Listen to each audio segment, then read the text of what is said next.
Dhanbad Pathardih Chasnala Kolaveri division में United कोल worker union के द्वारा आज दिनांक 24/5/2025 शनिवार को प्रेस कॉन्फ्रेंस किया गया, जिसमें मोहम्मद बिलाल शेख एवं विशाल कुमार महतो, दिलीप महतो, सुखवंत कुमार इत्यादि मौजूद थे। वहीं मोहम्मद बिलाल शेख यूनाइटेड कोल workers union cell Kolaveri division के महासचिव ने मीडिया से बात करते हुए धनबाद के सांसद ढुलू महतो जी के लिए कहे गए कार्यों का प्रशंसा करते हुए मीडिया को बताएं एवं सांसद के द्वारा धनबाद एयरपोर्ट लाने का कार्य को सराहा एवं वहीं सूबे के मुख्यमंत्री जी को कोसते हुए कहा कि राज्य सरकार विकसित झारखंड के धनबाद एवं बोकारो की तरक्की नहीं देखना चाहते।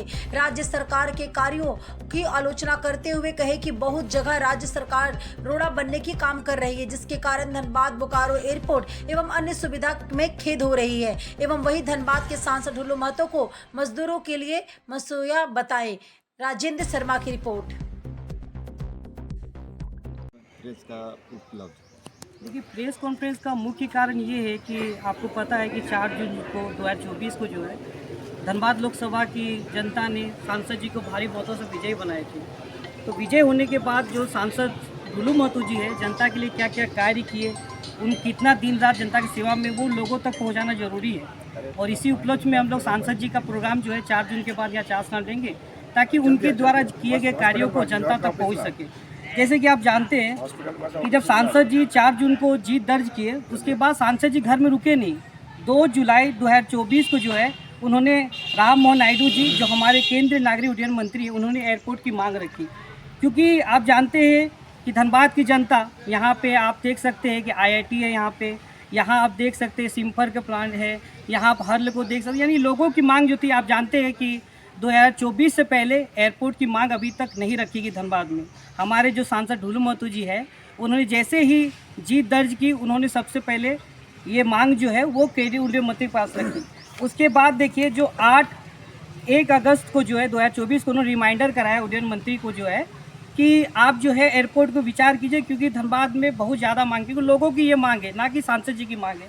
उसके बाद सांसद जी ने 19 मई 2025 को जो है वो धनबाद उड्डयन जो संचालन के लिए कहा। उन्होंने ये भी जिक्र किया कि 1980 से 87 तक परिचालन में था। ये लोग बहुत कम जानते हैं कि हमारा जो धनबाद जो एयरपोर्ट है वहाँ पे संचालन हो चुका था, और विशेष रूप से पटना, कोलकाता, रांची जैसे प्रमुख शहरों में वो उड़ान भर चुकी थी।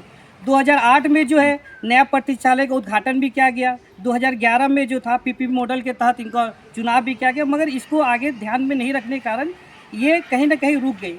अब बताइए कि जो धनबाद एयरपोर्ट की मांग है और जो बोकारो एयरपोर्ट है, दोनों एक अलग मांग है। ये आप समझना पड़ेगा कि जो बोकारो एयरपोर्ट बन रही है वो जो है सेल के निजी ज़मीन पे बन रही है, जिसमें आपके जो हमारे प्रधानमंत्री जो थे नरेंद्र मोदी जी थे, उन्होंने उड़ान के तहत उनको चुनाव किया था। यानी उड़ान का जो फुल फॉर्म था, उड़ेगा देश का आम नागरिक। हमारे प्रधानमंत्री ने कहा था कि एक हवाई चप्पल वाला भी हवाई जहाज़ की यात्रा करेगा। तो वही तहत बोकारो को चयन किया गया था। 25 अगस्त 2018 को जो है वो हमारे प्रधानमंत्री ने और जो हमारे उस टाइम रघुवर दास जी ने उद्घाटन भी किया था। मगर इनमें देरी क्यों हुआ? ये 3 साल का एग्रीमेंट हुआ था, मगर राज्य सरकार ने उन 3 सालों में 1772 पेड़ों की कटाई ना होने के कारण वो एग्रीमेंट ख़त्म हो गया। हमारे जो केंद्रीय उड्डयन मंत्री को फिर उनको आगे बढ़ाया। अब ये लगभग काम तैयार होके है, मगर वहाँ अभी भी मामला है। मैं करंट बोकारो का एक न्यूज़ का आर्टिकल पढ़ रहा था, वो 1 मई 2024 का था। उन्होंने साफ उसमें लिखा हुआ था कि 29 बूचड़ खानों कारण और लाइट, जो कि राज्य सरकार की जिम्मेवारी तो बनाने का, उन्होंने कार्य नहीं करने के कारण एयर अथॉरिटी इंडिया जो है वो लाइसेंस नहीं दे रही है। तो इसमें आप देखिए कि वो जो एयरपोर्ट था वो एकदम कंप्लीट हो गया था, मगर राज्य सरकार के अनदेखी के कारण जो है वो रुका हुआ है। इसमें सांसद जी का क्या दोष है? सांसद जी ने धनबाद एयरपोर्ट का मांग रखा, वो एक निजी है, सेल का अपने एक निजी है, जिसमें राज्य सरकार उसमें अड़चन लगा रही है। और चूंकि जनता धनबाद की मांग थी कि यहाँ भी एक एयरपोर्ट होना चाहिए, उन्होंने वो रखा। क्योंकि सांसद ढुलू महतो जी है, वो जनता को कभी इग्नोर नहीं करते। आज मैं बोकारो स्टील प्लांट में कार्यरत हूँ। यहाँ पे लगभग 2017 से जो था पे रिविजन लंबित था।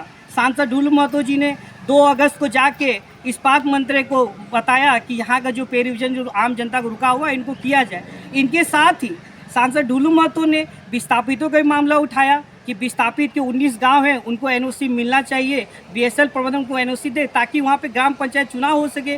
सांसद जी ने वहां विस्थापितों के लिए ये भी कहा कि इन्हें ग्रुप डी का जो पहले रहता था आरक्षण रहता था वो भी किया जाए। तो सांसद ढुलू महतो जी है वो बोकारो स्टील प्लांट के जितने भी मांगे हैं वो सारा आम जनता का जो है उन्होंने इस्पात मंत्री के सामने रखा। ऐसे सांसद को एक जेएमएम के लोगों ने, कांग्रेस के लोगों ने आरोप लगाया कि सांसद जी जो है बोकारो एयरपोर्ट को धनबाद ले रहे, ये कितना गलत मानसिकता है। वहाँ के विधायक ने कहा था कि हम 100 दिनों के अंदर जो है बोकारो एयरपोर्ट पर चलेंगे। क्या वहाँ के विधायक ने एक भी चिट्ठी लेके बोकारो एयरपोर्ट की मांग रखी? क्या जेएमएम ने कभी जो हमारे जो मुख्यमंत्री जो शादी में आए थे इनका तो अखिलेश जी का, तो क्या उनमें एयरपोर्ट की मांग रखी? तो ये अनदेखा जो है पूरी जो है वो राज्य सरकार के द्वारा किया जाए, ना कि सांसद ढुलू महतो के द्वारा किया जा रहा है। हम यही कहना चाहते हैं कि सांसद ढुलू महतो जी जो है वो अभी तक जो है जैसे ठेका मजदूर है, ठेका मजदूरों के आश्रितों का भी नियोजन दिलाने का काम किन्होंने किया तो वो सांसद ढुलू महतो ने किया। आपने देखा था कि बीएसएल जल रहा था 2 दिनों से, सांसद ढुलू महतो दिल्ली में थे तो उन्होंने वहाँ पे जाके चेयरमैन से मुलाकात की और जैसे ही सांसद जी बोकारो में कदम रखते हैं तो जो 20 लाख की राशि थी उस राशि को बढ़ा के जो है 50 लाख कर दी गई। ये कोई कर सकता तो वो हमारे सांसद ढुलू महतो जी कर सकते। और सांसद ढुलू महतो जी जो है वो कहीं कोई भी समस्या होती किसी मजदूर के उनके खड़े होते। आज भी कोई घटना अगर होती है तो मजदूरों का आस या लोगों के आस बस ढुलू महतो से ही है कि वो अगर आएंगे तो काम होगा।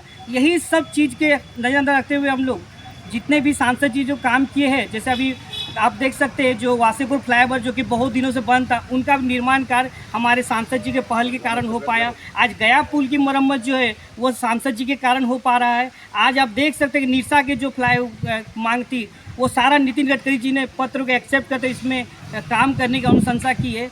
अब आप देख सकते हैं कि जो जू भी है, जो चिड़ियाखाना की रखी गई थी वो चिड़ियाखाना भी चालू करने के लिए सांसद जी करे। तो सांसद जी हर तरीके से जनता के लिए लगे हुए। इसी उपलक्ष्य में हमने सभी निर्णय लिया हमारे यूनियन के साथियों ने कि हम सांसद जी के जितने भी कार्य है वो हम सांसद जी का प्रोग्राम एक 4 साल देंगे और यहाँ के लोगों को अवगत कराएंगे।